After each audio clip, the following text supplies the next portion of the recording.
And at the last minute, of course, he switched and tried to put the responsibility onto the British. But all of that, of course, was very, very untrue.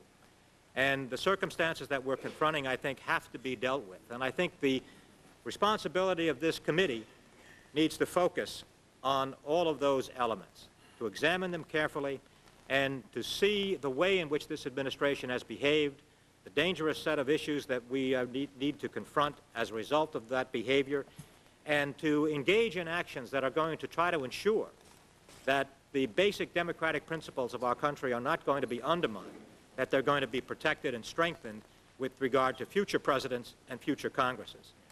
And so I thank you, Mr. Chairman, for everything that was said today by the members of this committee and for the opportunity to be here with you. Thank you very much.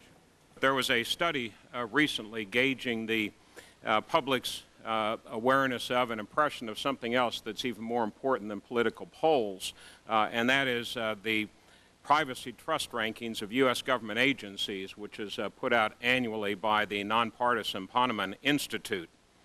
And very revealing in this most recent 2008 survey, ranking not at the top of the list where the U.S. Postal Service is, which might indicate to some the depth of the problem that we have, that the U.S. Postal Service is the most trusted institution of the federal government, but ranking near the bottom is the Department of Justice.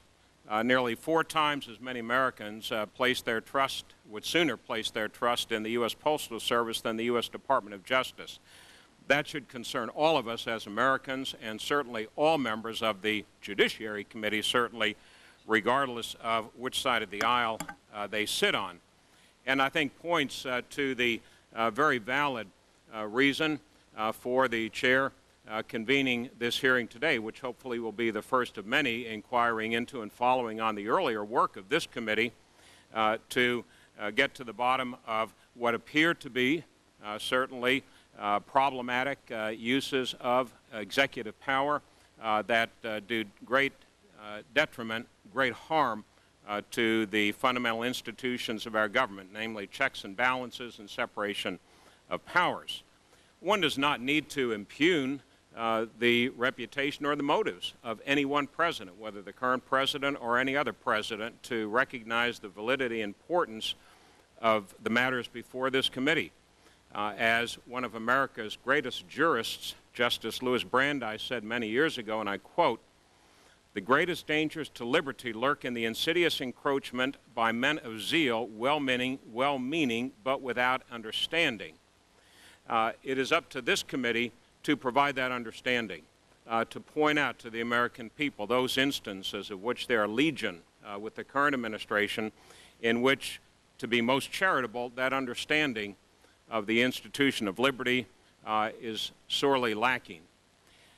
Most recently, 2 of America's current jurists, I think, echoed in their own way in different contexts the sentiments of Justice Brandeis. For example, Supreme Court Justice Anthony Kennedy, in a majority opinion, 5-4 majority opinion regarding the value and place of habeas corpus as an underpinning not just of our society but of Western civilization itself, said, and I quote him, "The laws and Constitution are designed to survive and remain in force in extraordinary times. Liberty and security can be reconciled, and in our system they are reconciled within the framework of the law."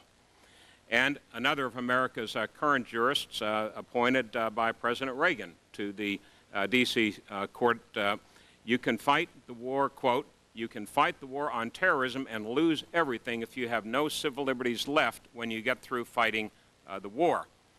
We've heard from some of the earlier members of the first panel and members of this learned committee on some of the specific instances of executive branch and separation of power abuses that we've witnessed with regard to the current administration, and in recent years some of these trends began before the current administration but have been taken to new and unprecedented levels, and those are recounted to certainly a less eloquent extent than we've heard already in my written remarks, which I know the Chair will introduce into the record.